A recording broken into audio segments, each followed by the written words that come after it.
اعوذ باللہ من الشیطان الرجیم بسم اللہ الرحمن الرحیم نحمدہ و نصلی علی رسولہ الکریم۔ سامعین، قارئین، حاضرین، ناظرین، السلام علیکم ورحمۃ اللہ وبرکاتہ۔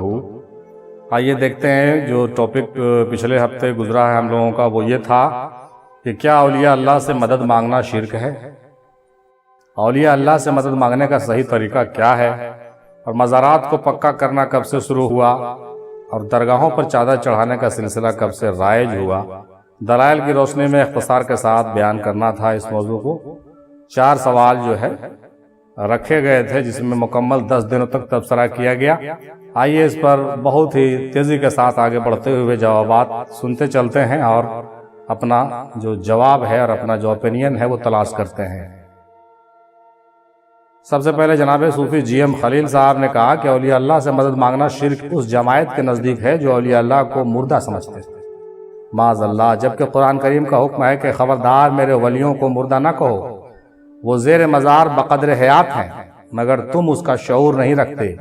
سورہ بقرہ آیت نمبر 154 اور سورہ آل عمران آیت نمبر 169 میں یہ بات خاص طور سے بیان کیا گیا ہے۔ ہم جانے انجانے میں منشاء خداوندی کا انکار کر بیٹھتے ہیں، یہ بڑی شرم کی بات ہے۔ یہ قابل غور نقطہ ہے کہ ہم میت کے لیے دعا کے دوران کہتے ہیں کہ جس کا ترجمہ یہ ہے، الہی اس شخص کو ہمارے لیے آگے پہنچ کر سامان کرنے والا بنا دے، اور اس کو ہمارے لیے اجر اور وقت پر کام آنے والا بنا دے، اور اس کو ہماری سفارش کرنے والا بنا دے۔ ہم مردے کے لیے یہ بات کہتے ہیں جس کی میت پر ہم دعا کرتے ہیں، اور وہ جن کی سفارش منظور ہو جائے۔ حوالہ ہے کنز الدقائق، صفحہ نمبر 152 پر یہ بات ہے کہ ہم دعا جو ہے میت کے لیے اس طرح سے کرتے ہیں۔ اب سوچیں، میت کے لیے جب ہم یہ بات کہتے ہیں کہ سفارش کرنے والا بنا، وہ میت جو ایک جنرل میت ہے وہ ہم کو سفارش کرنے والا ہم اس کو بناتے ہیں اور بنانے کی دعا کرتے ہیں۔ اب ذرا سوچئے کہ حاصل کلام یہ کہ ولیوں سے مدد مانگنا کیسے جائز نہیں ہو سکتا ہے؟ بالکل جائز ہے، اور ارواح اہل قبور سے ہر قسم کی مدد لی جا سکتی ہے۔ ارواح اہل قبور سے مدد لی جا سکتی ہے۔ تفسیر روح البیان اور روح المعانی میں ہے کہ جب تم اپنے مشکل امور میں حیران ہو جاؤ تو اہل قبور بزرگان دین سے مدد مانگو۔ روح المعانی جلد 30 پر یہ بات ہے۔ امام غزالی رحمۃ اللہ علیہ احیاء العلوم میں فرماتے ہیں کہ جس سے زندگی میں مدد مانگی جاتی ہے ان کی وفات کے بعد بھی ان سے مدد مانگی جائے، یعنی مانگا جانا چاہیے۔ مانگنے جانے میں کوئی تکلیف نہیں ہے، مانگنے میں دقت نہیں ہے۔ مزید انہوں نے کہا کہ حضرت عمر رضی اللہ تعالیٰ عنہ نے حضرت زینب بن جہش رضی اللہ تعالیٰ عنہا کی قبر پر گنبد بنوایا۔ حضرت عائشہ رضی اللہ تعالیٰ عنہا نے اپنے بھائی عبد الرحمن کے قبر پر بنوایا، اور حضرت محمد ابن حنفیہ نے عبداللہ بن عباس رضی اللہ تعالیٰ عنہ کی قبر پر گنبد بنوایا۔ یہ گنبد بنانے کی دلیل یہ پیش کر رہے تھے، اس کا حوالہ ہے شرح موطا شریف۔ مزید انہوں نے کہا کہ مزاروں پر پھول ڈالنا جائز اور مستحسن ہے۔ اس کے جائز ہونے کی دلیل مشکات الشریف حدیث نمبر 338 میں بھی موجود ہے، یعنی مزارات پر جو ہم لوگ پھول ڈالتے ہیں۔ ایک مرتبہ حضور صلی اللہ علیہ وسلم کا 2 قبروں کے پاس سے گزر ہوا۔ آپ نے فرمایا دونوں میتوں کو عذاب ہو رہا ہے، ان میں سے ایک پیشاب کے چھینٹوں سے نہیں بچتا تھا اور دوسرا چغلی کیا کرتا تھا۔ پھر آپ صلی اللہ علیہ وسلم نے ایک تازہ ساکھ لیا اور اس کے 2 حصے کیے، اور پھر دونوں قبر پر ایک ایک حصہ گاڑ دیا۔ صحابہ نے عرض کیا، یا رسول اللہ، آپ نے ایسا کیوں کیا؟ آپ نے فرمایا جب تک یہ شاخ خشک نہ ہوگی تب تک ان کے عذاب میں کمی رہے گی۔ اس حدیث کے شرح میں کتاب اشط اللمات میں یہ ہے کہ اس حدیث کے تحت ایک جماعت دلیل پکڑتی ہے کہ قبروں پر سبزہ اور گل ریحان ڈالنا جائز ہے۔ یہ 4 سوالات کے جوابات آپ کو جو ہے دیے جا رہے ہیں، بغور سماعت فرماتے چلیے گا۔ تمام محققین کا جو جوابات ہے اس کو سنتے چلیے، بڑے دلائل آپ کو ملیں گے، اور وقت نکال کر اس پورے آڈیو کلپ یعنی ویڈیو کو سنیے اور دیکھیے۔ کتاب مرقات المفاتیح شرح مسکات المصابیح میں اس حدیث کی شرح موجود ہے۔ بعض متاخرین اصحاب نے اس حدیث کی وجہ سے فتویٰ دیا کہ پھول اور کھجور کی ٹہنی چڑھانے کی جو عادت ہے وہ سنت، پھول جو چڑھانے کی بات ہے وہ سنت میں شامل ہے۔ رسول پاک نے اس کام کو بخوبی کیا ہے۔ ابھی آپ جی ایم خلیل صاحب کی گفتگو آپ سماعت فرما رہے تھے، جو امدہ پوری کے رہنے والے ہیں، ماشاءاللہ بہت اچھی شخصیت کے مالک اور بہت اچھی تجویز و تحقیق رکھتے ہیں۔ ہمیشہ مرکز افضلیہ کے لیے وہ اپنے جوابات ارسال فرماتے رہتے ہیں، ان کا بہت شکریہ ادا کرتے ہوئے اب آگے بڑھتے ہیں۔ اب جناب صوفی گوہر علی شاہ بابا اسحاق کی بات سن لیجئے، یہ حیدرآباد سے ہیں۔ یہ کہتے ہیں کہ قرآن پاک میں اللہ تعالیٰ فرماتا ہے کہ سورہ تحریم آیت نمبر 4 دیکھیے، ترجمہ ہے اگر تم دونوں اللہ کی بارگاہ میں توبہ کرو تو تمہارے لیے بہتر ہے، کیونکہ تم دونوں کے دل ایک ہی بات کی طرف جھک گئے ہیں۔ اگر تم دونوں نے اس بات پر ایک دوسرے کی اعانت کی تو یہ نبی مکرم صلی اللہ علیہ وسلم کے لیے باعث رنج ہو سکتا ہے۔ سو بے شک اللہ ہی ان کا دوست اور مددگار ہے، اور جبرائیل اور صالح مومنین بھی اور سارے فرشتے بھی ان کے مددگار ہیں۔ یعنی قرآن کی آیتوں سے ثابت ہو رہا ہے کہ اللہ بھی مددگار ہے، اور جبرائیل بھی مددگار ہے، اور مومنین بھی مددگار ہیں، اور فرشتے بھی مددگار ہیں۔ تو بات یہ ہے صاحب کہ جب اللہ خود کہہ رہا ہے کہ یہ لوگ تمہارے مددگار ہیں، تو جو ہمارا مددگار ہے اس سے مدد مانگنے میں پھر پریشانی کی بات ہی نہیں ہے۔ جو ہمارا مددگار ہے اس سے ہم مدد مانگ سکتے ہیں۔ یہ جناب گوہر علی صاحب بابا کی بات ابھی آپ سماعت کر رہے تھے۔ اب جناب اس کے معراج صاحب جو مہاراشٹر سے ہیں ان کی بات سنتے چلتے ہیں۔ نبی کی قمیض بھی شفا دینے والی ہے اللہ کی عطا سے، سورہ یوسف آیت نمبر 96۔ ترجمہ دیکھیں کہ پھر جب خوشی سنانے والا آیا، اس نے حضرت یوسف علیہ السلام کا کرتا حضرت یعقوب علیہ السلام کے منہ پر ڈالا، اسی وقت ان کی آنکھیں لوٹ آئیں۔ اس سے پتہ چلتا ہے کہ نبیوں کی جو قمیض ہوتی ہے وہ بھی شفا دیتی ہے، آیتوں سے ثابت ہو رہی ہے۔ اللہ کے نبی بھی مشکل کشا ہیں۔ دوسرا انہوں نے پوائنٹ رکھا، وہ کیسے؟ سورہ آل عمران کے آیت نمبر 49 میں دیکھیے، حضرت عیسیٰ علیہ السلام کے جانب سے بات کہی گئی ہے، اور میں شفا دیتا ہوں مادر زاد اندھے کو اور سفید داغ والے کو، اور میں مردے کو جلاتا ہوں اللہ کے حکم سے۔ یہ کون کہہ رہے ہیں؟ حضرت عیسیٰ علیہ السلام خود کہہ رہے ہیں۔ اس سے پتہ چلا کہ عیسیٰ علیہ السلام بھی ہم کو شفا دینے والے ہیں، اور ہم کو کیا کرنے والے ہیں؟ مردے کو جلانے والے ہیں۔ وہ خود اقرار کر رہے ہیں کہ اللہ کے حکم سے، باذن اللہ۔ اللہ کے نبی بھی گنج بخش ہیں۔ تیسرا پوائنٹ دیکھیے، یہ جناب معراج صاحب کہہ رہے ہیں اللہ کی عطا سے، سورہ صاد آیت نمبر 36 سے 39 تک دیکھا جائے، جس کا ترجمہ ہے کہ ہم نے ہوا کو حضرت سلیمان علیہ السلام کے قابو میں کر دیا کہ اس کے حکم سے نرم نرم چلتی تھی، جہاں وہ چاہتے تمام جناتوں کو بھی قابو میں کر دیا۔ ہر ممار اور غوطہ خور اور دوسرے اور بیڑیوں میں جکڑے ہوئے، یہ ہماری عطا ہے۔ اب آپ چاہیں تو اس میں سے جسے بھی عطا کر دیں یا نہ عطا کریں، آپ پر کچھ حساب نہیں ہے۔ مطلب قرآن کی آیت سے یہ پتہ چل رہا ہے کہ سلیمان علیہ السلام کو بھی بے تحاشا اختیارات دیے گئے تھے۔ جن لوگوں کو اختیار دیا جاتا ہے وہ اس کے مالک ہوتے ہیں۔ اگلا پوائنٹ، نبی کریم صلی اللہ علیہ وسلم بھی داتا ہیں اللہ کی عطا سے، سورہ توبہ آیت نمبر 74 دیکھیے۔ اور انہیں کیا برا لگا، یہی نا کہ اللہ کے رسول نے ان کو اپنے فضل سے غنی کر دیا، یہی ان کو برا لگا۔ اس آیت سے بھی پتہ چلتا ہے کہ رسول پاک بھی اللہ کی عطا سے لوگوں کو غنی کرنے والے ہیں۔ اگلا پوائنٹ، حضرت جبرائیل علیہ السلام بھی اولاد دینے والے ہیں اللہ کی عطا سے۔ کیسے؟ دیکھیے سورہ مریم آیت نمبر 19۔ حضرت جبرائیل علیہ السلام بولے، میں تیرے رب کا بھیجا ہوا ہوں کہ میں تجھے ایک پاکیزہ بیٹا دوں۔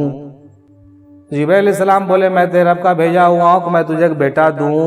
تو جبرائیل علیہ السلام اولاد دینے والے ہیں، ذرا غور تو فرمائیے حضرت، بہت اچھی بات ہے۔ اگلا پوائنٹ، اولیاء اللہ بھی دستگیر ہیں اللہ کی عطا سے۔ کیسے؟ سورہ تحریم آیت نمبر 4، بے شک اللہ ان کا مددگار ہے، اور جبرائیل اور نیک ایمان والے اس کے بعد فرشتے بھی مدد کرنے والے ہیں۔ یہ پہلے بھی ذکر ہو چکا ہے، اولیاء اللہ بھی دستگیر ہے، ثابت ہوتا ہے قرآن سے۔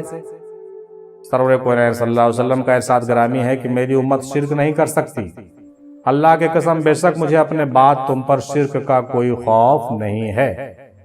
صحیح بخاری حدیث 3596، جلد 1 صفحہ نمبر 179، جلد 2 صفحہ نمبر 507، مسند احمد نمبر 16707، 16757، 16763، کنز الاعمال حدیث نمبر 6238۔ یہ سب حوالے آپ دیکھ سکتے ہیں اس کے لیے، جس میں یہ بات رسول پاک نے برجستہ فرمایا کہ ہماری امت شرک نہیں کر سکتی، اس کا کوئی خوف نہیں۔ آپ کیوں پریشان ہیں کہ ایسے کریں گے تو شرک اور ویسے کریں گے تو شرک؟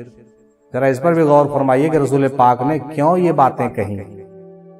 مندرجہ بالا آیات کریمہ اور حدیث نبوی سے یہ حقیقت واضح ہو گئی جناب والا کہ اللہ کی عطا سے اس کے انبیاء اور اولیاء مشکل کشا بھی ہیں، اور داتا بھی ہیں، اور دستگیر بھی ہیں، اور گنج بخش بھی ہیں۔ یہ تو کلیئر ہو گیا۔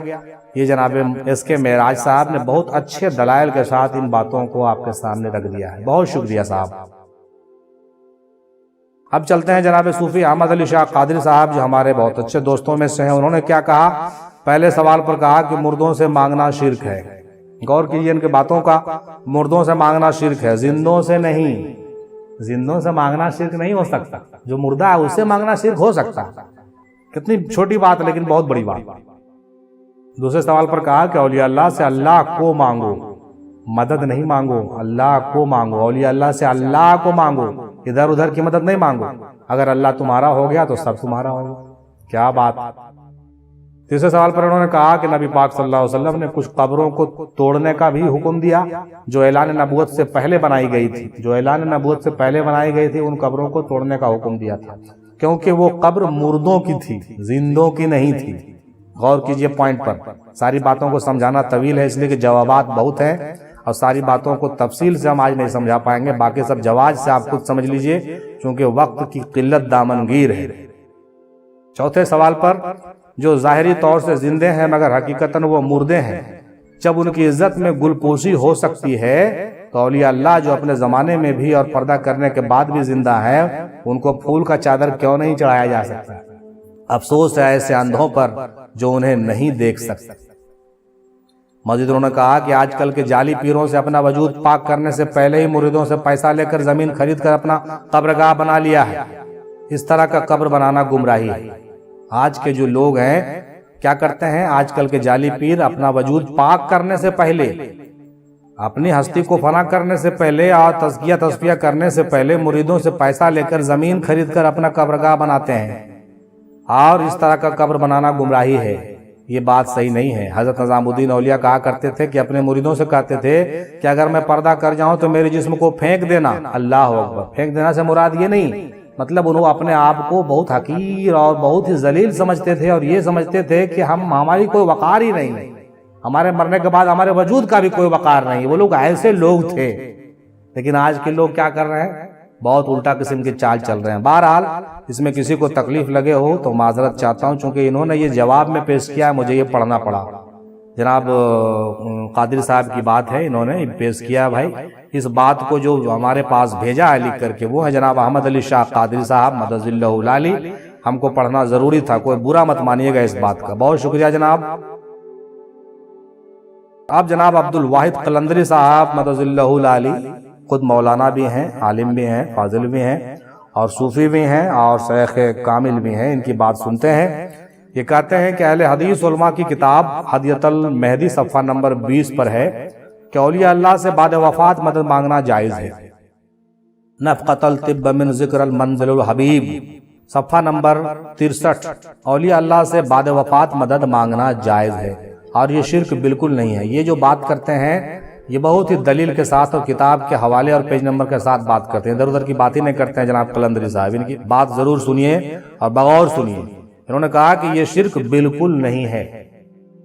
رسالہ اہل حدیث امرتسر سے شائع ہوئی ہے 3 جون 1938 کو، اس کو دیکھیے، اس میں لکھا ہے صفحہ 7 پر بھی یہی مضمون نقل ہے کہ بعد وفات اولیاء سے مدد مانگنا بالکل جائز ہے۔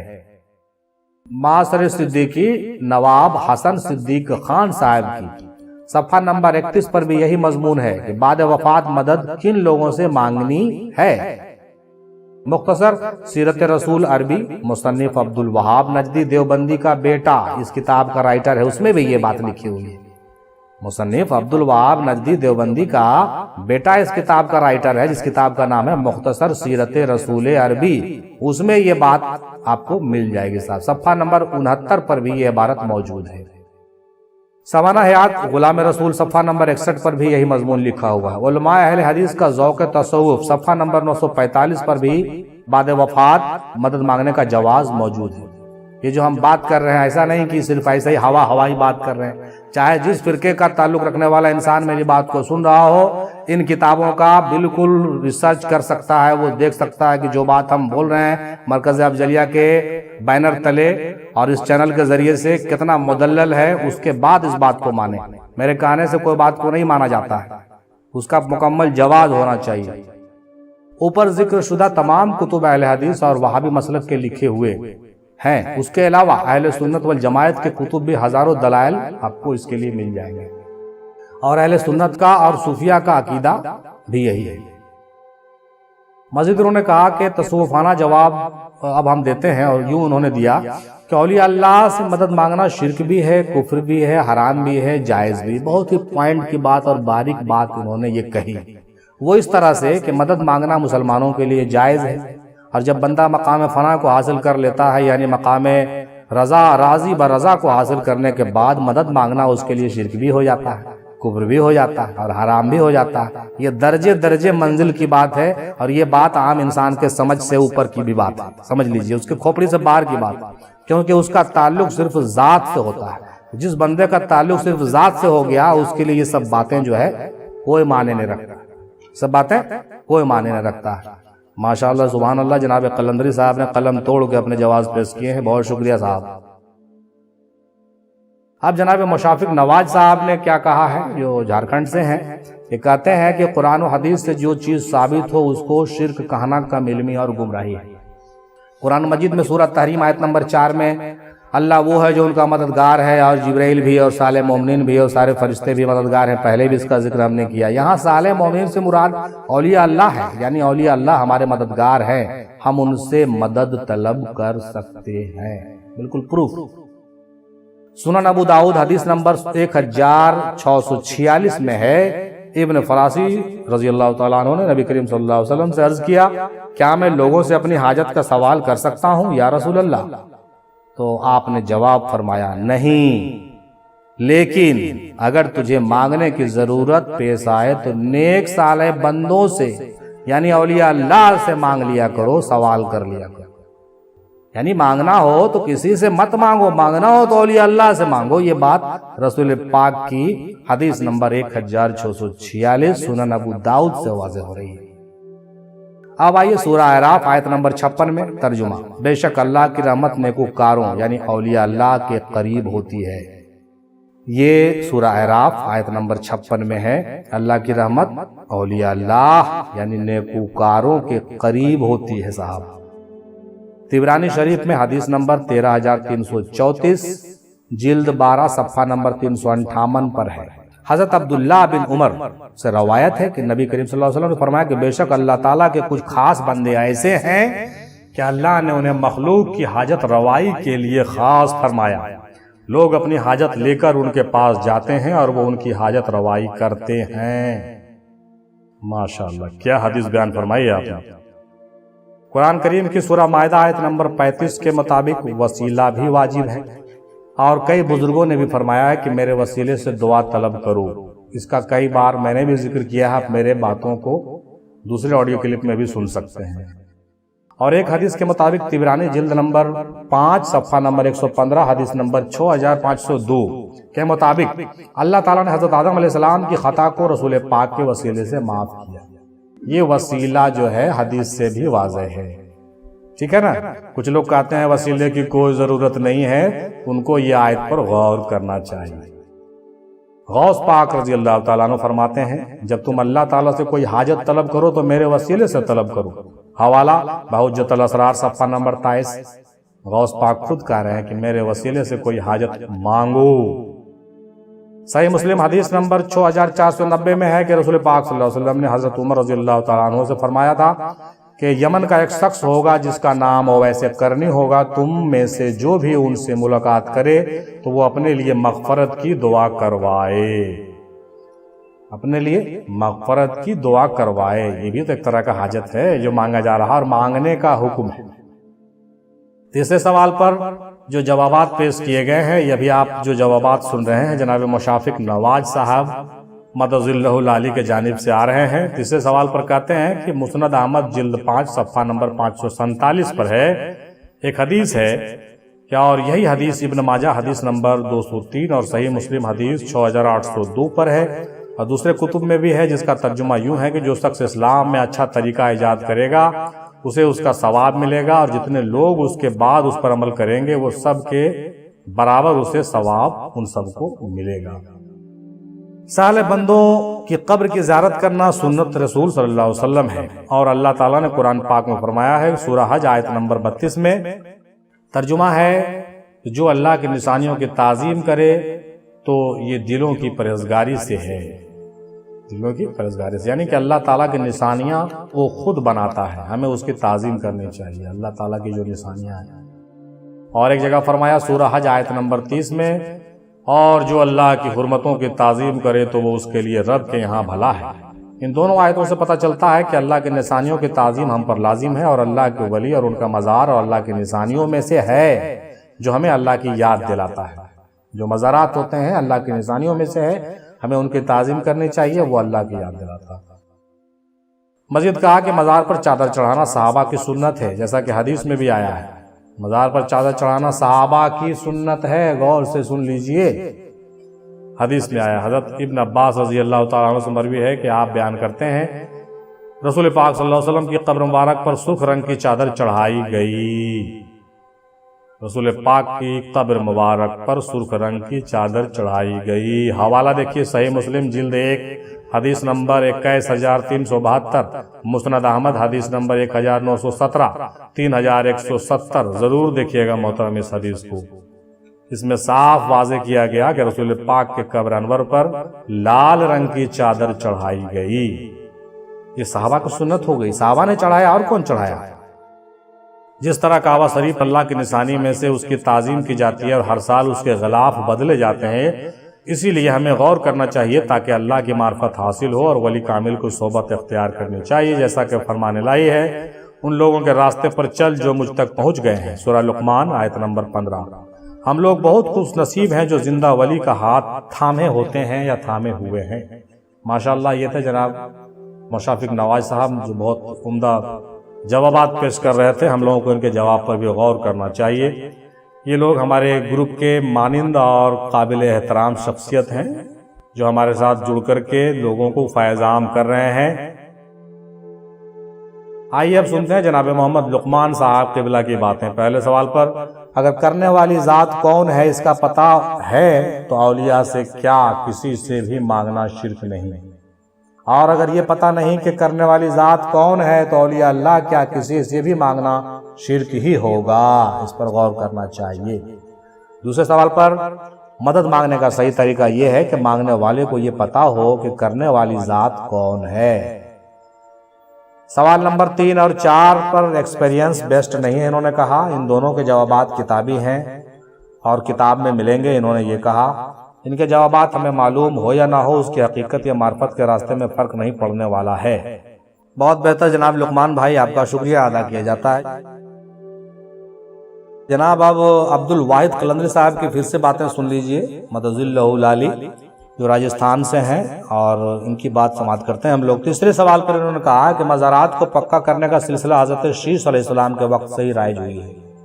حضرت شیش علیہ السلام کے وقت سے جو ہے مزارات کو پکا کرنے کا سلسلہ رائج ہوا ہے، اور اس کے علاوہ کتاب قصص الانبیاء عربی اور فارسی ایڈیشن اور غالباً اردو ایڈیشن میں بھی حضرت یوسف علیہ السلام کے باب میں یہ واقعہ درج ہے کہ حضرت یوسف علیہ السلام کے پردہ فرمانے کے وقت 2 قبیلوں کے اندر متنازع ہو گیا کہ 2 قبیلوں کے لوگ حضرت یوسف علیہ السلام کو اپنے حدود اور اپنے علاقے میں دفن کرنا چاہتے تھے تاکہ حضرت یوسف علیہ السلام کے مزار سے فیض لیا جائے۔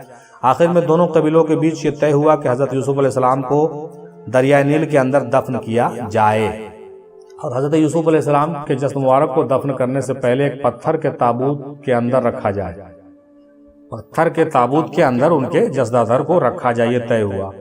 اس سے پکی قبر بنانے کی جو جواز ہے وہ ثابت ہوتے ہیں، چونکہ یوسف علیہ السلام کو پتھر کا بنایا ہوا ایک تابوت میں رکھا گیا تھا، سمجھیے اس بات۔ اور اسی واقعے سے غسل کے پانی کو پینے اور اس سے فیض یاب ہونے کا بھی جواز مل جاتا ہے، چونکہ یہ چیزیں اس وقت سے ہو رہی ہیں، اور یہ قصص الانبیاء میں آپ کو یہ بات مل جائے گی۔ لیکن نہایت ہی تحقیق کی بات انہوں نے پیش کی ہے، بہت مشکور و ممنون ہے ہم لوگ ان کے، کیونکہ حضرت یوسف علیہ السلام کے تابوت کو جب دریائے نیل میں دفنایا گیا تو اس سے جو پانی بھی چھو کر اوپر آتا تھا اسے لوگ پیتے تھے اور اس کو اپنے مرض و بیماری میں شفا کا استعمال کرتے تھے۔ اب سمجھ میں آیا کہ ہم لوگ جو ہے مزارات کے پانیوں کو کیوں جو ہے اتنا احترام کرتے ہیں۔ چوتھے سوال پر، مبارک اور مقدس اور متبرک مقام پر غلاف چڑھایا جاتا ہے، اصل میں غلاف کو ہی چادر کہتے ہیں، ہم لوگ چادر کہتے ہیں، لیکن وہ جو لفظ ہے نا وہ عربی میں غلاف، اور اسے ہی جزدان بھی ہم لوگ کہتے ہیں۔ پہلے کعبہ بھی صرف ایک مسجد تھی۔ کعبہ کیا تھی؟ ایک مسجد تھی۔ جب سورہ بنی اسرائیل آیت نمبر 1 نازل ہوئی کہ جس کا ترجمہ ہے کہ پاک ہے وہ ذات جو اپنے بندے کو راتوں رات لے گئی مسجد حرام سے مسجد اقصی تک، ہے نا بھائی؟ سبحان الذی اسریٰ کی آیت میں یہ بات ہے نا، یعنی جب یہ آیت نازل ہوئی تو کعبہ کو مسجد کے ساتھ ساتھ کعبۃ اللہ کا مقام بھی ملا، اور اسی لیے اس پر غلاف ڈالا جاتا ہے کہ وہ تمام مسجدوں سے اعلیٰ مقام رکھتا ہے، ممتاز ہے، امتیاز رکھتا ہے۔ اسی طرح قرآن حکیم تمام کتابوں سے افضل و اعلیٰ کتاب ہے، اس لیے اس پر بھی غلاف یا جزدان ڈالا جاتا ہے تاکہ کوئی اسے ناپاکی کی حالت میں نہ چھوئے۔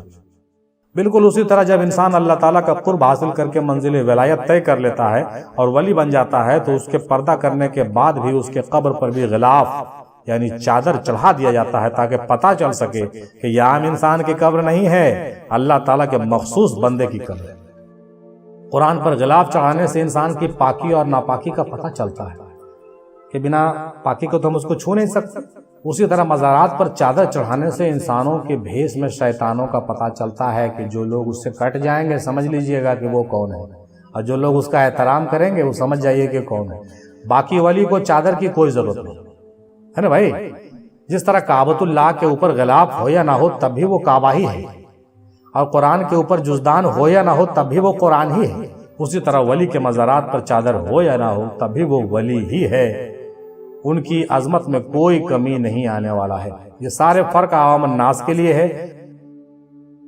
مزید انہوں نے کہا کہ کسی بھی دلیل کے لیے محض گوگل پر بھروسہ مت کیجیے گا، کیونکہ اکثر و بیشتر وہ بات کبھی کبھی زیادہ تر غلط ہی ہو جاتی ہے۔ صرف مستند کتب پر ہی بھروسہ کرنی چاہیے، اور یہ کہ کرامات پر زیادہ زور دینا جو ہے صوفیزم کا مقصد نہیں ہے، بلکہ اصل میں اللہ والوں کے اخلاق اور تعلیمات پر عمل کرنا اور تبلیغ کرنا ہی مقصد ہے۔ یہ بات انہوں نے بالخصوص اپنے بیان میں کوٹ کیا اور یہ کہا کہ اصل مغز کے طرف ہمیں توجہ دینا ضروری ہے، ہم کو تعلیمات اولیاء پر توجہ دینے کی ضرورت ہے، اور اس کو انجام دینا چاہیے، نہ کہ صرف کرامات بیان کریں، سوانح عمریاں بیان کریں، یا پھر صرف کہانیاں سنائیں۔ یہ ہمارا نہیں ہونا چاہیے۔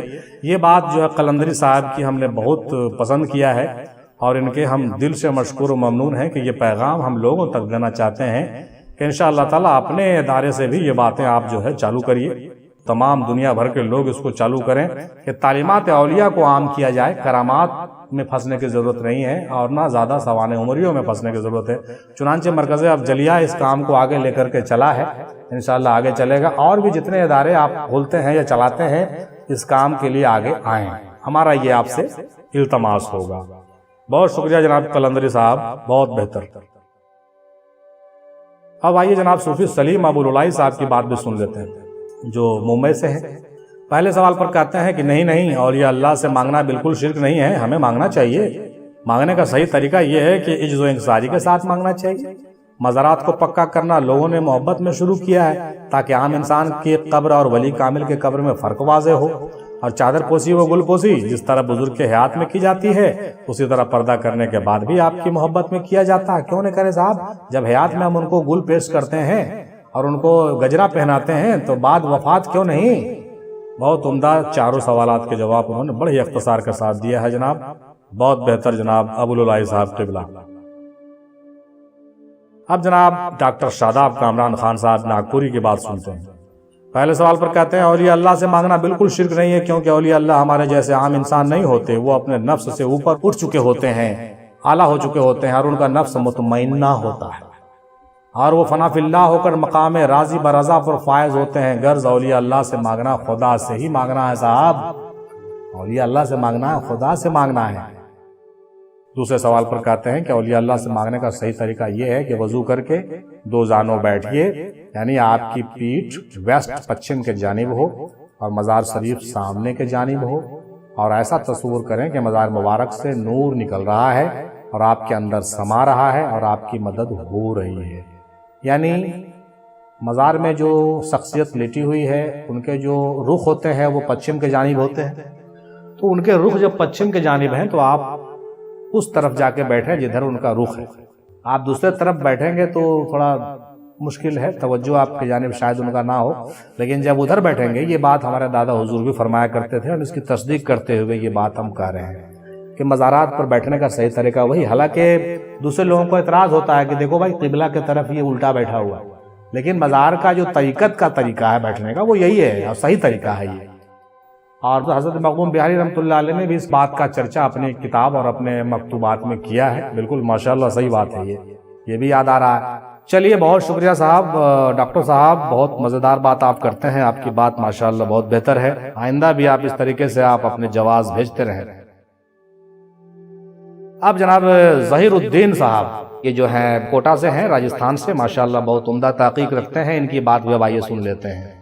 اس گفتگو میں ہم کو امید ہے کہ آپ کو بہت مزہ آ رہا ہوگا، آڈیو کلپ کو لمبا ہونے سے آپ نہیں بور ہو رہے ہوں گے، اور ضرور وقت نکال ہی کے اس کو سنتے ہیں لوگ، جو بھی لوگ ہیں، کیونکہ ہم اکثر و بیشتر کہتے ہیں بھائی میرا ویڈیو لمبا ہو گیا، تو لوگ کہتے ہیں کہ نہیں صاحب آپ چھوٹا کیوں بناتے ہیں، آپ لمبا بنائیے، آپ کی بات لمبی ہم کو سننا ہے۔ چنانچہ اس میں بھی 1 گھنٹہ سے اوپر ہونے والا ہے، تھوڑا برداشت کرتے چلیے اور اس کو پورا سنتے چلیے تو زیادہ مزہ آئے گا۔ تو جناب صوفی ظہیر الدین صاحب کی بات اب آئیے سنتے ہیں، کوٹا والے کا، کہتے ہیں کہ اولیاء اللہ وہ لوگ ہوتے ہیں جن کو دیکھنے سے خدا یاد آئے۔ واہ کیا بات ہے، انبیاء اکرام اور اولیاء اکرام پردہ کرنے کے بعد وہ حیات میں ہوتے ہیں، اور ہم مردوں سے نہیں بلکہ زندوں سے مانگتے ہیں صاحب۔ اللہ تعالیٰ قرآن مجید سورہ نساء آیت نمبر 59 میں کہتے ہیں، اور اطاعت کرو تم اللہ کی اور اس کے رسول کی اور ان لوگوں کی جو تم میں صاحب امر ہیں۔ سوال ہے صاحب امر کون ہے، اس کو سمجھیے، یہاں صاحب امر سے مراد اولیاء اللہ ہیں، اس لیے اللہ والوں سے مانگنے میں کوئی برائی نہیں ہے، اور خاص کر کے اس راستے میں فقیری مکمل ہی نہیں ہوگی جب تک مدد مانگا نہ جائے۔ واہ، یہ بڑی پوائنٹ کے بات انہوں نے کہی ہے کہ فقیری مکمل ہی نہیں ہوگی جب تک مدد نہیں مانگا جائے، دوست ہی دوست سے مانگتا ہے۔ واہ صاحب کیا بات کہی آپ نے، بہت شکریہ آپ کا، اور ہم امید کرتے ہیں کہ آپ اور اچھے طریقے سے اور بھی آپ بیانات لمبے بھیجا کریں، بہت شارٹ بھیجتے ہیں صاحب، آپ کی تحقیق بہت عمدہ ہوا کرتی ہے ماشاءاللہ۔ آئیے جناب عمران حسینی صاحب کی بات سنتے ہیں۔ پہلے سوال پر کہتے ہیں کہ اولیاء اللہ سے مدد مانگنا شرک نہیں ہے۔ اللہ تعالیٰ سورہ مائدہ آیت نمبر 55 میں فرماتے ہیں، جس کا ترجمہ، بے شک تمہارا مددگار دوست تو اللہ اور اس کا رسول ہی ہے، اور ساتھ ہی ایمان والے ہیں جو نماز قائم کرتے ہیں اور زکوٰۃ ادا کرتے ہیں، اور وہ اللہ کے حضور عاجزی سے جھکنے والے ہیں۔ یعنی اللہ خود کہہ رہا ہے کہ تمہارے جو دوست ہیں وہ اللہ ہیں، رسول ہیں اور مومن ہیں۔ خود اللہ کہہ رہا ہے کہ تمہارے دوست وہ ہیں، تو دوست سے نہیں مانگے تو کس سے مانگے؟ اس سے یہ پتہ چلتا ہے کہ تینوں جو ہے، دراصل تینوں کو الگ بولا گیا ہے، لیکن تینوں الگ نہیں ہیں، بلکہ تینوں ایک دوسرے سے جڑے ہوئے ہیں۔ مومنوں سے مانگنا اللہ سے مانگنا، رسول سے مانگنا اللہ ہی سے مانگنا، اللہ سے مانگنا اللہ ہی سے مانگنا۔ اس آیت مبارکہ سے صاف ہو جاتا ہے کہ اولیاء اللہ مدد کرنے والے ہیں اللہ کی عطا سے۔ جس طرح سے دوا کے ذریعے شفا ہوتی ہے، شفا اللہ ہی دیتا ہے، پانی کے ذریعے پیاس اللہ ہی بجھاتا ہے نا، کھانے کے ذریعے بھوک اللہ ہی مٹاتا ہے۔ حقیقت میں اللہ ہی سب چیزوں پر قادر ہے، اور اگر اللہ والوں سے مانگنے کو ہم شرک کہیں گے تو پھر وہ تمام چیزیں بھی شرک میں ہی شامل ہو جائے گی جو ہم روز کرتے ہیں۔ آپ اپنے گھر میں کسی سے کھانا بھی نہیں مانگ سکتے، کھانا مانگیں گے تو شرک ہو جائے گا۔ تو اس کو بھی ذرا غور سے دیکھیے۔ قرآن پاک میں اللہ تعالیٰ فرماتا ہے، سورہ مائدہ آیت نمبر 35 میں، اے ایمان والو اللہ سے ڈرو، روز تک پہنچنے کے لیے وسیلہ تلاش کرو اور اس کے راہ میں جہاد کرو تاکہ تم فلاح پا جاؤ۔ سورہ بقرہ آیت نمبر 153 میں، اے ایمان والو صبر اور نماز کے ذریعے سے مجھ سے مدد مانگو، صبر سے مدد مانگو اور نماز سے مدد مانگو، یقیناً اللہ صبر کرنے والوں کے ساتھ۔ اس میں غور کرنے والی بات یہ ہے کہ نہ ہی صبر اللہ ہے اور نہ ہی نماز اللہ ہے، لیکن اللہ نے اس کے ذریعے مانگنے کا حکم دیا ہے اور کہا ہے کہ میں اس کے ساتھ ہوں۔ لیجئے صاحب، یہاں تو شرک کرنے والے کا ساتھ ہے اللہ۔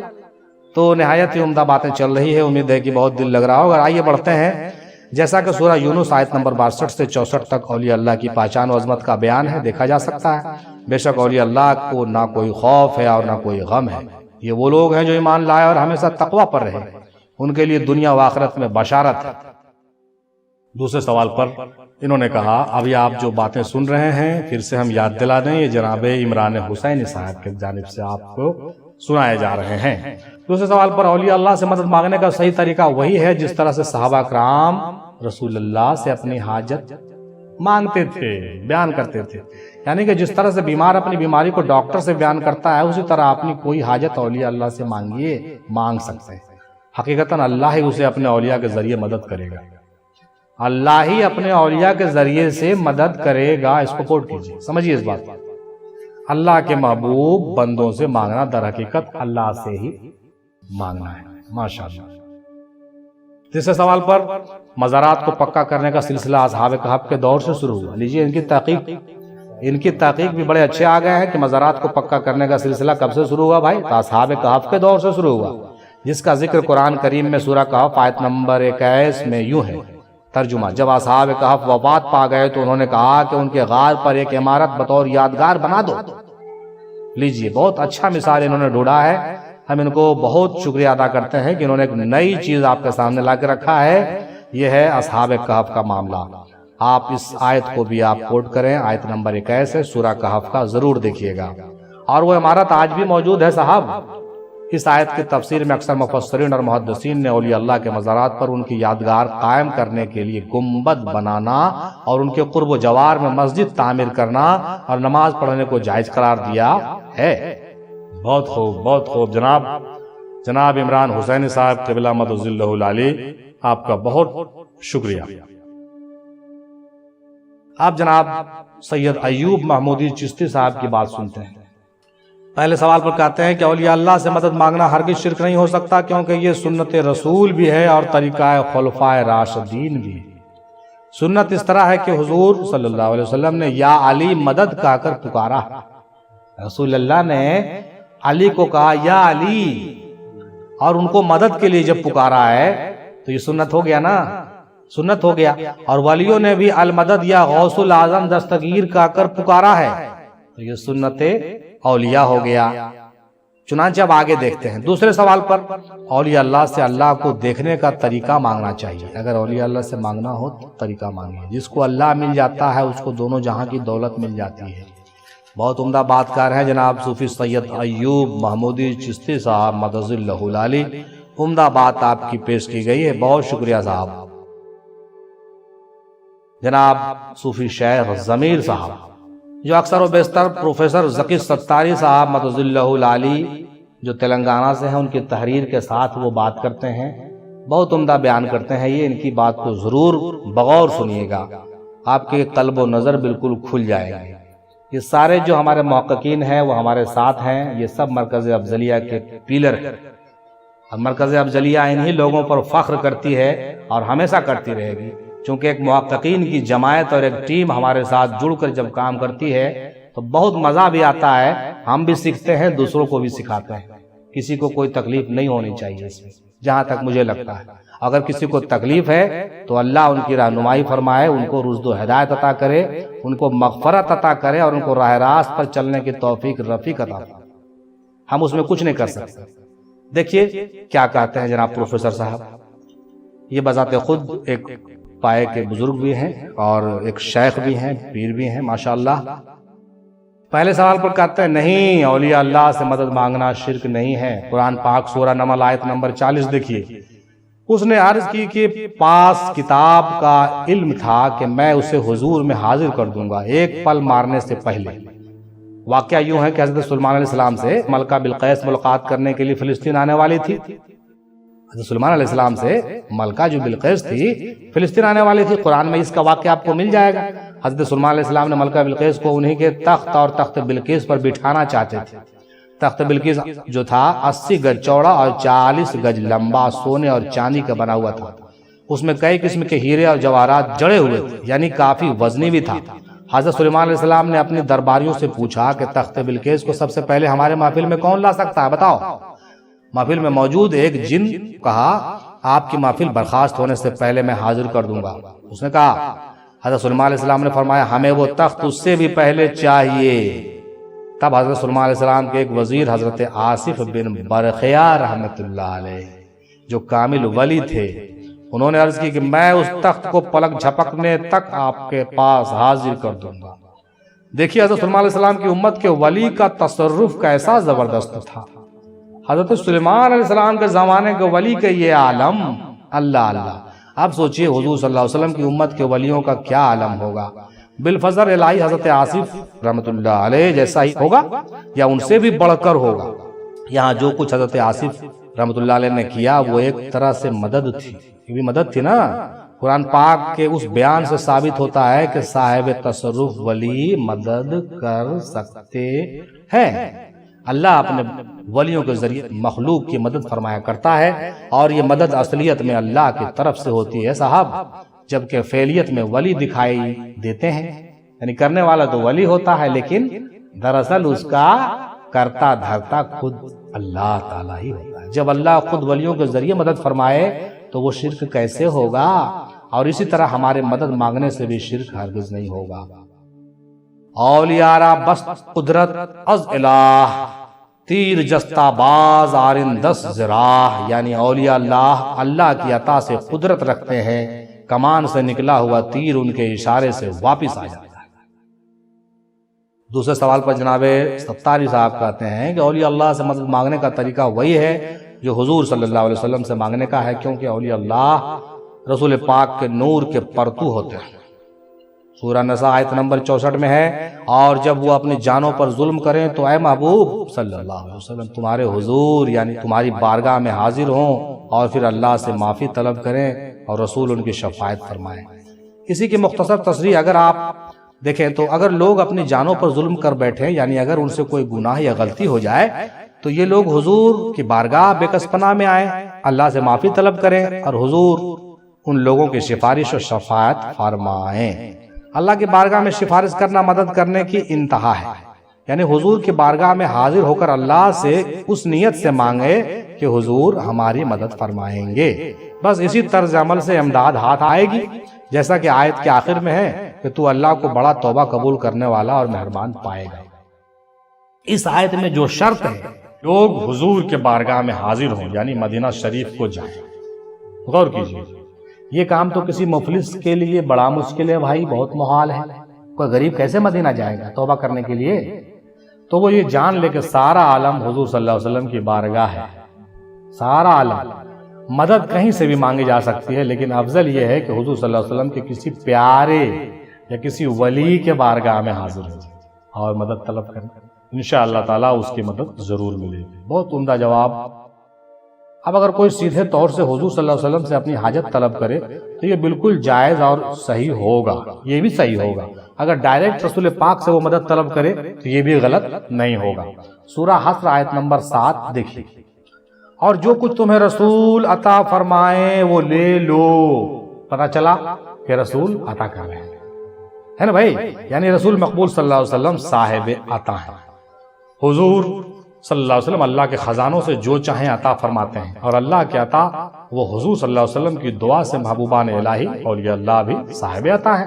ان سے بھی براہ راست مانگنا بالکل درست ہے، یعنی اولیاء اللہ سے بھی سیدھا مانگنا بالکل درست ہے اور عین جائز ہے، بلکہ اللہ کی عطا کی ضمانت ہے، یعنی کہ اولیاء اللہ سے مانگنے پر اللہ ضرور عطا فرماتا ہے، کیونکہ اللہ نے اپنے محبوبوں کو بخیل نہیں رکھا۔ اب تنگ یہ داماں پہ نہ جا اور بھی کچھ مانگ ہے، وہ آج مائل باتا اور بھی کچھ مانگ ہے، وہ متوجہ تو دعا اور بھی کچھ مانگ، جو کچھ تجھے ملنا تھا ملا، اب اور بھی کچھ مانگ۔ تیسرے سوال پر جناب پروفیسر صاحب کہتے ہیں کہ مزارات کو پکا کرنا حضور صلی اللہ علیہ وسلم کے صحابہ کے زمانے سے ہی شروع ہو گیا تھا صاحب۔ قرآن پاک میں نہ مزار بنانے کا حکم آیا ہے اور نہ اس سے منع کیا گیا ہے، کوٹ کیجیے اس بات پر۔ منع بھی نہیں کیا گیا اور بنانے کا حکم بھی نہیں آیا، چنانچہ اس کو مباح مانا جاتا ہے، مباح یعنی جس کی اجازت ہو، سمجھ لیجیے۔ مدارج النبوہ جلد 2 صفحہ نمبر 512 سے 516 تک حضور صلی اللہ علیہ وسلم کے مزار مبارک کا ذکر کرتے ہوئے لکھا گیا ہے، حضرت ابوبکر صدیق رضی اللہ تعالیٰ عنہ، حضرت عمر فاروق رضی اللہ تعالیٰ عنہ اور تمام صحابہ کے موجودگی میں حضرت ابو طلحہ انصاری رضی اللہ تعالیٰ عنہ نے تعمیر کیا۔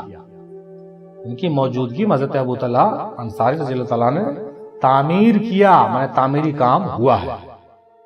البدایہ والنہایہ جلد 1 اور مشکات 1065 میں ہے۔ حضرت عائشہ صدیقہ رضی اللہ تعالیٰ عنہ کے حجرہ میں حضور صلی اللہ علیہ وسلم کے بچھونے کی جگہ پر مزار بنایا گیا ہے۔ بعد میں حضرت عمر بن عبدالعزیز رحمۃ اللہ علیہ نے منقش پتھروں سے مزار پاک کو آراستہ کیا۔ سمجھیے بات، حضرت عبداللہ ابن عمر نے حضرت زینب بن جہش کی نہ صرف مزار بنائی بلکہ مزار پر گنبد بھی تعمیر کرایا، جیسا کہ پہلے ہم نے ذکر کیا۔ حضرت عائشہ رضی اللہ تعالی عنہ نے اپنے بھائی حضرت عبد الرحمن رضی اللہ تعالی عنہ کا مزار بنوایا، یہ بھی پہلے ذکر ہو چکا ہے۔ حضرت محمد بن حنفیہ نے عبداللہ ابن عباس کا مزار بنوایا، یہ بھی ہم نے پہلے ذکر کیا ہے۔ مباح ہونے کی بنا پر حضور کا روضہ نورانی اور گنبد خضرا شریف بنایا گیا صلی اللہ تعالی علیہ وسلم۔ جنت البقیع میں سیدہ فاطمہ زہرا سلام اللہ علیہ کے علاوہ کئی مزارات نہ صرف پختہ طور پر تعمیر کیے گئے تھے بلکہ ان میں سے اکثر پر شاندار گنبدیں بھی تھیں جو کہ 1925 عیسوی تک تھی۔ اس بات کو اگر نہیں جانتے ہیں تو جان لیجیے کہ بی بی فاطمہ سلام اللہ علیہ کے مزار پختہ تھیں، گنبد بھی تھا جو 1925 عیسوی تک تھی۔ یعنی تھی سے مراد آپ سمجھ گئے ہوں گے کہ بعد میں مسمار کیا گیا، بعد میں اس کو مسمار کیا گیا، لعنت اللہ العظیم۔ اسی طرح عراق میں مولا علی علیہ السلام اور امام حسین علیہ السلام، سیدنا شیخ عبد القادر جیلانی اور ہزاروں کئی دوسرے مزارات اور گنبدیں موجود ہیں صاحب، آپ جانتے ہی ہیں۔ ہندوستان میں خواجہ غریب نواز، پاکستان میں حضرت داتا گنج بخش اور کئی ہزار دوسرے بزرگوں کے، دنیا کے تقریباً ہر خطے، ہر علاقے میں، ہر ملک میں مزارات اور ان پر گنبدیں پائی جاتی ہیں۔ مزارات کو پکا بنانے کا مقصد صاحب مزار کی تعظیم کرنا ہوتا ہے تاکہ لوگ اللہ کے محبوب بندوں کے مزار کی شناخت کر سکیں اور ان سے فیض یاب ہوں۔ بعض خانقاہوں کا یہ معمول ہے کہ کسی شیخ یا پیر کی قبر کو پختہ یا پکا بنانا ہو تو دفن کے وقت سطح زمین سے قبر تک عارضی راستہ یا سوراخ رکھ کر قبر کو بند کر دیتے ہیں۔ چہلم تک تربت کو کچا رکھا جاتا ہے، چہلم تک تربت کو کچا رکھا جاتا ہے اور چہلم کو اس عارضی سوراخ سے قبر کی بو سونگھی جاتی ہے۔ اگر قبر سے خوشبو آئے تو مزار بناتے ہیں اور اگر بدبو آئے تو مزار نہیں بناتے۔ یہ ایک بہت بڑی بات ہے اور ایک کسوٹی ہے، یہ بعض خانقاہوں میں ایسا ہوتا ہے بھائی، یہ ہم نہیں کہہ رہے ہیں کہ ایسا آپ کریے، لیکن ایسا ہوتا ہے۔ چوتھے سوال پر کہتے ہیں کہ درگاہوں پر چادر چڑھانے کا سلسلہ صحابہ کرام کے زمانے سے ہی شروع ہوا ہے اور وہیں سے ساری دنیا میں پھیلا ہے، جو کہ آج تک جاری ہے۔ مزار کے چادریں دو طرح کی ہوتی ہیں، کپڑے کی چادر جس کو غلاف کہتے ہیں، پھولوں کی چادر جس کو چادر گل کہتے ہیں۔ عربستان میں شروع سے ہی غلاف چڑھائے جاتے ہیں، وہاں پھول ناپید ہوتے ہیں، نہیں پائے جاتے، اس لیے وہاں مزار پر سبز ٹہنیاں یا تازہ پھل رکھے جاتے ہیں۔ ایسے علاقے جہاں پھول پائے جاتے ہیں وہاں غلاف کے ساتھ چادر گل بھی پیش کیے جاتے ہیں۔ یہ تھے جناب پروفیسر ستاری صاحب جن کے ابھی آپ جوابات سماعت فرما رہے تھے، جن کو بھیجا تھا جناب شیخ ضمیر صاحب نے۔ بہت بہت شکریہ جناب ضمیر بھائی کا، بہت بہتر۔ اب آئیے جناب محمد عیسیٰ صاحب کی بات سنتے ہیں جو مدھیہ پردیش سے ہیں، برابر اپنے جوابات ارسال فرماتے ہیں۔ سرکار دو عالم صلی اللہ علیہ وسلم نے حضرت اویس کرنی رضی اللہ تعالیٰ عنہ سے امت کے لیے دعا کرائی ہے۔ دعا بھی ایک طرح کا مدد مانگنا ہے، ہم نے پہلے بھی کہا۔ یہ شرک نہیں ہے، مرید کو اپنے پیر کا تصور کر کے مدد مانگنا چاہیے۔ اپنے پیر کو تکنا ہی بڑی عبادت ہے۔ اولیاء اللہ زندہ ہے، یہ قرآن سے ثابت ہے، جبکہ ہر چیز کو فنا ہے، جیسا کہ فرمایا گیا اللہ باقی من کل فانی، یعنی جو زندہ ہے، جو باقی ہے، ذات حق ہی ہے، اس لیے ذات سے مانگنا شرک کیسے ہو سکتا ہے صاحب۔ اعلیٰ حضرت احمد رضا خان صاحب کا شعر بھی سن لیجئے کہ تو زندہ ہے واللہ، تو زندہ ہے واللہ، میرے چشم عالم سے چھپ جانے والے۔ واہ صاحب کیا بات ہے عیسیٰ صاحب، آپ کی بات بھی مزیدار رہی۔ اب جناب صوفی عمر قادری صاحب کی بات سنتے ہیں جو کلکتہ سے ہیں۔ بہت کم جملے میں انہوں نے بہت ہی عمدہ بات کہی ہے اور اکثر و بیشتر کہتے ہیں۔ کیا کہتے ہیں؟ خانہ کعبہ پر غلاف ہے کیونکہ وہ عام گھر نہیں، اسی طرح قرآن پر ہے کیونکہ وہ بھی عام کتاب نہیں، اور بالکل اسی طرح اولیاء اللہ کی تربت پر بھی چادر ہے کیونکہ وہ عام قبر نہیں ہے۔ سوالوں کے جواب کلیئر؟ بہت شکریہ عمر بھائی۔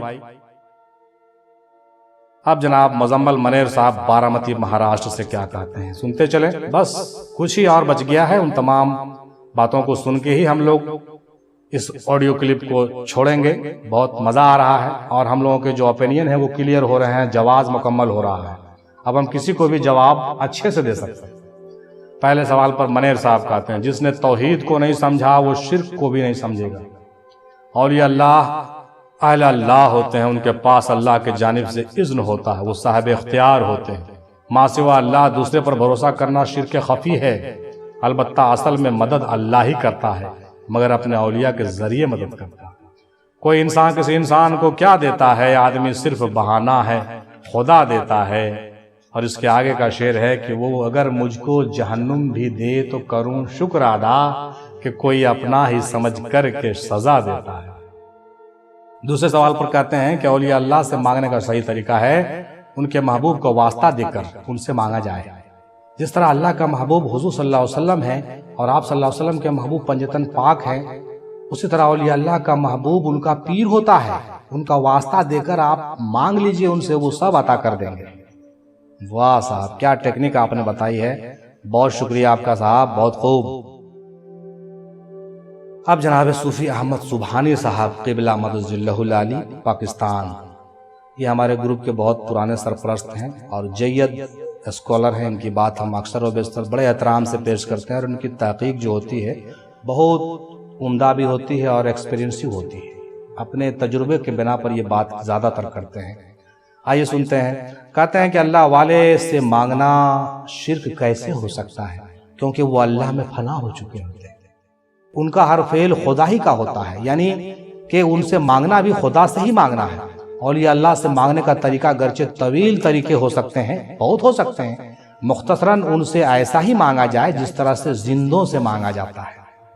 انہوں نے اختصار کے ساتھ یہ بات کہی کہ صاحب زیادہ کچھ تو نہیں، اتنا سمجھ لیجئے کہ جس طرح سے زندے سے مانگتے ہیں اس طرح سے مانگیے۔ کچھ لوگ یہ دعویٰ کرتے ہیں کہ نہیں وہ پردہ کر گیا، وہ نہیں کچھ دے سکتے ہیں، اب جو اب موجود ہیں بیٹھے ہوئے ہیں ان سے مانگیے۔ کچھ لوگ ایسے بھی کرتے ہیں، لیکن ان کے باتوں سے صاف کلیئر ہو رہا ہے کہ وہ بالکل جیسے زندہ تھے ویسے ان سے جو بات آپ کرتے تھے ویسا ہی بات کریے، اور یہ حق ہے۔ وہ ساری باتیں سنتے ہیں اور آپ کے اندر صلاحیت ہوگی تو ساری باتوں کے جواب بھی آپ کو ملیں گے، لیکن آپ کے اندر وہ صلاحیت ہونی چاہیے۔ بہرحال یہاں پر ہم اس موضوع کو زیادہ ڈیٹیل میں نہیں جائیں گے، یہ ایک الگ ٹاپک ہے، کبھی ہم لوگ بات کریں گے کہ ہم کس طریقے سے ان سے کانٹیکٹ ہو سکتے ہیں، اس کا ایک الگ ٹاپک رہے گا انشاءاللہ۔ اب آگے دیکھتے ہیں جناب صوفی سلیم اکمل صاحب حیدرآبادی کی بات سن لیجئے۔ یہ نوجوان بہت عمدہ تحقیق کے مالک ہیں، لیکن گروپ میں کبھی کبھی آتے ہیں اور مزیدار گفتگو کرتے ہیں۔ آئیے سنتے ہیں ان کی بات اگر ولی کی ہو رہی ہے تو غور طلب رہے کہ اللہ اپنے ولی کا ہاتھ بن جاتا ہے، پیر بن جاتا ہے، آنکھ بن جاتا ہے، کان بن جاتا ہے۔ صحیح بخاری حدیث نمبر 6502۔ ولی سے مدد مانگنا گویا کہ اللہ سے ہی مدد مانگنا ہے، کیونکہ ولی کا کان اللہ بن جاتا ہے۔ اب وہاں سے سننا ولی کا نہیں ہے بلکہ اللہ کا ہے، اور ان سے مدد ملنا بھی گویا کہ اللہ سے مدد ملنے کی طرح ہے، کیونکہ جب وہ خود اللہ کہہ رہا ہے کہ اس کا ہاتھ میرا ہاتھ، اس کا کان میرا کان، اس کا آنکھ میرا کان، اس کا چلنا میرا چلنا، اس کا بولنا میرا بولنا، تو یہ کلیئر ہو گیا کہ اللہ والوں سے مانگنا اللہ سے ہی ہے، کلیئر ہے یہ۔ اور جیسا کہ قرآن حکیم میں ہے، جو لوگ آپ سے بیعت کرتے ہیں حقیقتاً وہ اللہ سے بیعت کرتے ہیں۔ سورہ فتح آیت نمبر 10۔ عربی نہیں پڑھ رہے ہیں بھائی، عربی ہماری کمزور ہے، اس لیے ہم سے غلطی ہو جاتی ہے، ہم پہلے معذرت خواہ ہیں، کئی بار ہم نے کہا اور ہم نے کئی بار پڑھنے کی کوشش بھی کی، تو چونکہ بھائی ہم عجمی لوگ ہیں، کم پڑھے لکھے، تو عربی میں غلطی ہو جاتی ہے۔ آپ خود عربی داں ہیں، آپ خود قرآن میں آیت کو ڈھونڈ کے عربی پڑھ لیجئے اور اس کا پورا متن بھی دیکھ لیجئے، ہم کو کوئی اعتراض اس سے نہیں ہے، لیکن ہم اس کا مغز آپ کو سنا رہے ہیں۔ آیت نمبر 10 سورہ فتح ہے نا بھائی، جو لوگ آپ سے بیعت کرتے ہیں حقیقت میں اللہ سے بیعت کرتے ہیں۔ بولیے دوسرے مقام پر، اور آپ نے ان لوگوں کو قتل نہیں کیا بلکہ انہیں تو اللہ نے قتل کیا، اور آپ نے جو مٹی پھینکی تھی حقیقت میں وہ مٹی تو اللہ نے پھینکی تھی۔ سورہ انفال آیت نمبر 17۔ بولیے ہے نا قرآن میں موجود، ڈائریکٹ یا انڈائریکٹ سب اللہ سے ہی مانگتے ہیں، ہر شان میں وہی جلوہ نما ہے۔ سورہ رحمان آیت نمبر 29۔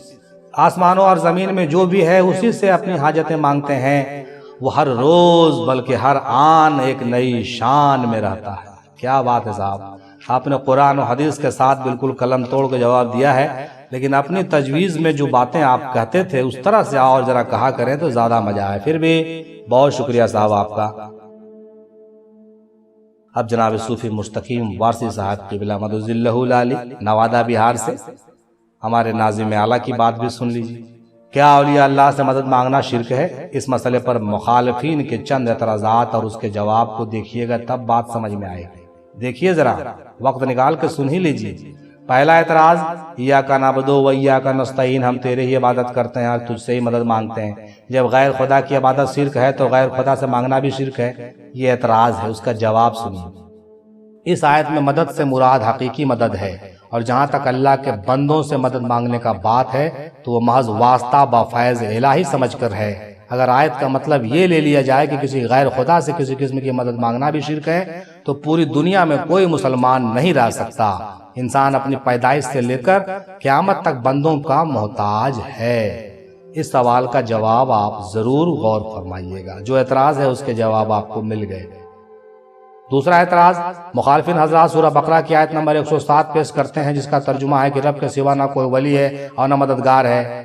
اس کا جواب، یہاں ولی اللہ کی نفی نہیں ہے بلکہ ولی من دون اللہ کی نفی ہے۔ ذرا غور کیجئے اہل علم حضرات، جنہیں کفار نے اپنا ناصر و مددگار مان رکھا تھا، یعنی کہ بت اور شیاطین، اور ولی اللہ وہ ہیں جنہیں رب نے اپنے بندوں کا ناصر بنایا ہے۔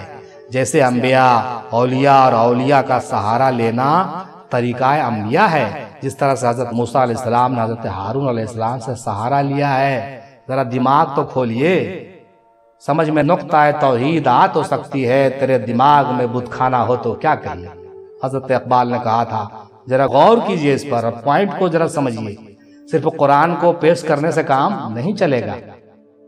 تیسرا اعتراض کیا کرتے ہیں، زندوں سے مدد مانگنا جائز ہے مگر مردوں سے نہیں جائز ہے، کیونکہ مردے میں مدد کی طاقت نہیں ہوتی ہے، اس لیے شرک ہے۔ اس کا جواب سنیے۔ موسیٰ علیہ السلام نے اپنے وفات کے 2500 برس بعد مدد کرتے ہیں۔ کیسے؟ امت مصطفیٰ صلی اللہ علیہ وسلم کی۔ کیسے؟ اس طرح کہ شب معراج میں 50 نماز کو 5 نماز کس نے کرائی تھی؟ یاد کیجئے، مدد کی تھی نا۔ اب جو منکرین ہیں انہیں چاہیے کہ نمازیں 50 وقت پڑھا کریں، کیونکہ 5 نماز میں تو غیر اللہ کی مدد شامل ہے، اس کو تو موسیٰ علیہ السلام بخش پائے۔ اب کہاں جائیے گا اس وقت؟ اس بات کو بھی غور کیجئے صاحب کہ آپ نے تو غیر اللہ کی مدد لی اور غیر اللہ کے کہنے پر آپ کی جو ہے نمازیں معاف ہو گئی، اور ابھی آپ اگر نہیں مدد لینا چاہتے ہیں تو 50 وقت پڑھیے نا، کون منع کرتا ہے؟ اور قرآن کریم فرماتا ہے کہ اولیاء اللہ زندہ ہیں، ان کو مردہ نہ جانیں۔ بعض لوگوں کا کہنا ہے کہ یہ آیت شہداء کے بارے میں جو تلوار سے راہ خدا میں مارے جائیں، مگر یہ بلا وجہ کی زیادتی ہے۔ اس میں لوہے کی تلوار کا ذکر نہیں ہے، کیسے قتل ہو اس کا ذکر نہیں ہے۔ جو کہ عشق الہی کی تلوار سے مقتول ہوئے وہ بھی اس میں داخل ہے۔ حوالہ اس کا روح البیان ہے صاحب، صرف ہر بات کو الٹا مت سمجھیے، سب کو تھوڑا تھوڑا سیدھا بھی تو سمجھا کیجئے۔ اسی لیے حدیث پاک میں آیا ہے کہ جو ڈوب کر مرے، جو طاعون میں مرے، جو عورت ڈلیوری کے وقت کی حالت میں مرے، اور طالب علم، مسافر وغیرہ، یہ سب شہید کے زمرے میں آتے ہیں۔ ایسی حدیثیں بھی ہیں، آپ کیوں نہیں حدیثوں کو پڑھتے ہیں؟ چوتھا اعتراض بھی سن کے جائیے۔ مخالفین یہ کہتے ہیں کہ اگر حضرت علی عزت امام حسین علیہ السلام میں کچھ طاقت ہوتی تو خود دشمنوں سے کیوں شہید ہوتے؟ جب وہ اپنی مصیبت دفع نہیں کر سکتے تو تمہاری مصیبت کیا دفع کریں گے؟ نعوذ باللہ من ذالک، لعنت اللہ العظیم دائماً ابداً۔ اس کا جواب سنیے۔ ان میں مصیبت دفع کی طاقت تھی، سنیے غور سے، ان کو مصیبت دفع کرنے کی طاقت تھی، مگر طاقت کا استعمال نہیں کیا۔ یہ کان کھول کر سن لیجیے، کیونکہ رب تعالیٰ کی مرضی ہی ایسی تھی۔ اگرچہ موسیٰ علیہ السلام کا عصا فرعون کو بھی کھا سکتا تھا نا، مگر انہوں نے استعمال نہیں کیا۔ اسی طرح امام حسین علیہ السلام میں طاقت تھی، کربلا میں حوض کوثر منگا سکتے تھے، لیکن آپ راضی برضا الہی تھے، اسی لیے اس چیز کا استعمال نہیں کیا۔ اور میں نے دوسرے کلپ میں کہا کہ یہ اللہ اور اس کے خاص بندوں کی جو ہے ایک بہت ہی راز و نیاز کی بات تھی، ایک ایگریمنٹ تھا، ایک بچپن کا وعدہ تھا۔ یہ سب سنتے ہیں تو غور نہیں کرتے ہیں۔ جب بچپن کا وعدہ تھا، ایگریمنٹ تھا، تو وہاں پر پاور کا استعمال کیسے کرتے جناب والا؟ ذرا دماغ تو لگائیے۔ جس طرح رمضان میں پانی ہمارے پاس ہوتا ہے، ہم پی سکتے ہیں، سنیے، پانی ہمارے پاس ہوتا ہے، ہم پی سکتے ہیں، مگر حکم الہی کی وجہ سے استعمال نہیں کرتے؟ آتا ہے نا سمجھ میں؟ ہاں، تب سوچئے آپ کا رمضان کا سمجھ میں آ گیا۔ بہت سے لوگ بتوں پر نازل ہونے والی آیت کو اولیاء اللہ پر ملا دیتے ہیں، جو بت پر نازل ہوا اس کو اولیاء اللہ۔ یہ بے دینی ہے، سراسر گمراہی ہے۔ مزید جناب وارثی صاحب نے کہا اس سے ثابت ہوتا ہے کہ اولیاء اللہ سے مدد مانگنا جائز ہے، کیونکہ شرک تب ہوگا جب وہ اولیاء اللہ کو خدا سمجھیں گے، اور کوئی جاہل بھی اولیاء اللہ کو خدا نہیں سمجھتا۔ کوئی جاہل اولیاء اللہ کو خدا نہیں سمجھتا، بلکہ ان کو خدا کا مظہر اور وسیلہ سمجھتا ہے۔ امام شافعی رحمۃ اللہ علیہ فرماتے ہیں کہ امام موسیٰ کاظم علیہ السلام کی قبر قبولیت دعا کے لیے تریاک، اللہ اکبر، ان کا قبر، امام شافعی کہہ رہے ہیں کہ امام موسیٰ کا قبر دعا کے قبول ہونے کے لیے مجرب، یعنی ان کے قبر پر جو جا کے دعا مانگی جائے وہ ایک دم 100% پوری ہوتی ہے۔ اب بتائیے صاحب، امام شافعی کو بھی جھٹلا دیجئے گا آپ؟ اگرچہ تمام کاموں پر خدا تعالیٰ قادر ہے، مگر اس نے ان کاموں کے لیے فرشتوں اور انبیاء اولیاء کو مقرر کیا ہے۔ انہوں نے پہلے بھی ذکر کیا تھا اس کا، یعنی کہ ان سے مانگنا خدا سے ہی مانگنا ہے، کیونکہ انہیں اختیار حاصل ہے۔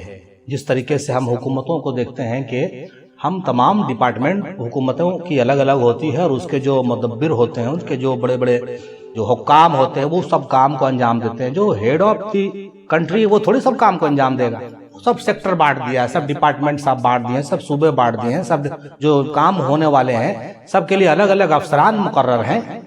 تو ظاہر سی بات ہے کہ وہ کام تو اسی کا ہو رہا ہے۔ اب کوئی معمولی سے کام کے لیے آپ کسی افسر کے پاس جائیں گے، اگر مان لیا آپ کو جانا ہو، آپ کو سی ایم سے کام ہو، تو کیا آپ ڈائریکٹ سی ایم سے ملیں گے؟ آپ کا بغل میں BDO ہے، CO ہے، DM ہے، ملیے نا سب سے۔ جس طرح کا کام ہے اس سیکٹر میں آپ جائیں، اگر زمین سمبندھی کام ہے تو آپ CO سے ملیں، سویلین کام ہے BDO سے ملیں، ضلع سے کوئی کام ہے تو DM سے ملیں، سب ہوتا ہے نا بھائی، اس کو سمجھیے تو ہیں۔ تو اس طریقے سے یہ ایک نظام ہے، اسی طریقے سے اللہ تعالیٰ کی کارخانہ قدرت کا بھی ایک نظام ہے، اور اللہ والے اس نظام کے منتظم کار ہیں اور حکام ہیں صاحب۔ اس بات کو سمجھیے، ہم نے پہلے بھی ذکر کیا کہ تقریباً کم و بیش 500 ڈیوٹی والے اولیاء اللہ مقرر ہیں جو پورے نظام کائنات کو چلاتے ہیں۔ یہ اور بھی باتیں آپ تحقیق میں آپ کو ملیں گی۔ مزید وارثی صاحب نے کہا کہ اولیاء اللہ مشائخ اعظام کی قبروں کو پکا کرنا شرعاً جائز سمجھتے ہیں، جائز ہے، اور سنت صحابہ کرام سے ثابت ہے، اور بنی ہوئی قبروں کو جو پختہ ہوں ان کو گرانا حرام ہے۔ اولیاء اللہ کے مزارات اللہ کی نشانیوں میں سے ہے، اور اللہ کی نشانیوں کی تعظیم کرنا قرآنی حکم ہے۔ چادریں چڑھانا، چراگاہ کرنا، سب میں ان کی تعظیم ہی ہوتی ہے، لہذا جائز ہے۔ مشکات شریف حدیث نمبر 1711 میں ہے، جب حضور صلی اللہ علیہ وسلم نے عثمان بن مظعون رضی اللہ تعالیٰ عنہ کو دفن فرمایا تو ان کے قبر کے سرہانے پر ایک پتھر نصب فرمایا، اور فرمایا ہم اس سے اپنے بھائی کی قبر کا نشان لگائیں گے اور اسی جگہ اپنے اہل بیت کو دفن کریں گے۔ اس حدیث سے پکا کرنے کا واضح دلیل مل رہا ہے، نشان لگانے کا دلیل مل رہا ہے، اور پکا کرنے کا بھی دلیل مل جاتا ہے، اس پر بھی کنسیڈر کرنا چاہیے۔ بہت شکریہ جناب وارثی صاحب قبلہ مدظلہ العالی۔ اب جناب اس کے معراج صاحب کی تھوڑی سی بات آخر میں سن کے چلتے ہیں۔ مزارات اولیاء کرام پر حاضری دینا ہماری اسلاف کا طریقہ رہا ہے۔ داتا گنج بخش رحمۃ اللہ علیہ ارشاد فرماتے ہیں کہ ایک بار مجھے ایک مشکل درپیش ہوئی، اس کے حل کی کوشش میں نے کیا مگر کامیاب نہ ہوا۔ اس سے قبل بھی مجھ پر ایسی ہی مشکل آئی تھی تو میں نے حضرت شیخ بایزید بستامی رحمۃ اللہ علیہ کے مزار شریف پر حاضری دی تھی، اور میری وہ مشکل آسان ہو گئی۔ اس مرتبہ بھی میں نے ارادہ کیا کہ وہاں حاضری دوں، اسی نیت سے 3 ماہ تک مزار مبارک پر چلہ کشی کی تاکہ میری مشکل حل ہو جائے۔ حوالہ کشف المحجوب باب الملامت صفحہ نمبر 65۔ اس میں یہ صاف ہو رہا ہے کہ داتا گنج حجویری رحمۃ اللہ علیہ کس طرح سے مزارات پر چلہ کش ہوا کرتے تھے اور ان کی مشکلیں حل ہوتی تھی۔ جناب صوفی شرف الدین ندیمی ابو العلائی صاحب قبلہ مدظلہ العالی رانچی جھارکھنڈ سے بیان کرتے ہیں کہ اللہ تعالیٰ دینے والا ہے اور محبوب صلی اللہ علیہ وسلم تقسیم کرنے والے ہیں۔ پنجتن پاک اولیاء کرام بھی تقسیم کرنے والے ہیں، اسی لیے اللہ والوں سے مانگنا بالکل شرک نہیں ہے۔ اللہ والے ہم کو شرک سے بلکہ بچاتے ہیں، اللہ والے بلکہ ہم کو شرک سے بچاتے ہیں۔ مزید انہوں نے کہا کہ اللہ والوں سے اللہ کو ہی مانگنا چاہیے، یہی صحیح طریقہ ہے۔ اللہ والوں کی ایک نگاہ سے ہی تمام مرادیں پوری ہو جاتی ہے۔ مزارات کو پکا کرنے کا سلسلہ قبر آدم سے ہی شروع ہوا ہے، اور چادر غلاف چڑھانے کا سلسلہ، طواف کا سلسلہ بھی وہیں سے شروع ہوا ہے۔ یہ ان کا اپنا کنسیپٹ ہے، انہوں نے بہت اچھی بات پیش کر دی۔ مزارات کو بوسہ دینا بھی حجر اسود کو بوسہ دینے سے ہی لیا گیا ہے۔ یہ سب ایک غور کرنے کا مقام ہے جو آپ غور کر سکتے ہیں۔ حقیقی کعبہ انسان کا دل ہے اور اس کا سجدہ ہم وقت ہماری پلکیں کرتی رہتی ہیں۔ حقیقی کعبہ ہمارا دل ہے، اس کا سجدہ ہماری پلکیں ہر وقت کرتی رہتی ہیں۔ ذرا غور تو کیجئے۔ اور اولیاء کاملین کا اپنے کاندھے پر بائیں جانب صافہ رکھنا بھی گویا کہ کعبہ دل کی چادر پوسی ہے۔ صافہ کو بائیں جانب لٹکانا چادر پوسی ہے، اور یہ حضور صلی اللہ علیہ وسلم کی کالی کملی سے ملتی ہے۔ انہوں نے ایک عجیب و غریب لیکن بہت ہی عمدہ تجویز رکھی، ماشاءاللہ سبحان اللہ، بہت عمدہ بات ہوئی ہے، بہت عمدہ گفتگو ہوئی ہے۔ تقریباً 20-21 لوگوں کی جوابات آپ نے سنا، اور یہ بالکل کلیئر ہو گیا۔ ہم لوگ بالکل کلیئر طریقے سے اس بات کو سمجھ گئے اور بالکل اچھے سے جان گئے کہ جو سوال آئے تھے کہ اولیاء اللہ سے مدد مانگنا شرک ہے کہ نہیں، وہ کلیئر ہو گیا کہ بالکل شرک نہیں ہے۔ اور صحیح طریقہ بھی ہم لوگ جان گئے، مزارات کا پکا کرنے کا جواز بھی ہم لوگ سمجھ گئے، اور درگاہوں پر چادر چڑھانے کا سلسلہ بھی ہم لوگ سمجھ گئے۔ امید ہے یہ تفصیلی گفتگو آپ کو ضرور پسند آیا ہوگا۔ اگر پسند آیا ہو تو میرے لیے دعا کیجیے گا، اور آج کے لیے بس اتنا ہی، کلپ لمبا ہو گیا ہے، دیجیے اجازت۔ خدا حافظ، وآخر دعوانا الحمدللہ رب العالمین، برحمتک یا ارحم الراحمین، بحق لا الہ الا اللہ محمد رسول اللہ صلی اللہ تعالی علیہ وسلم۔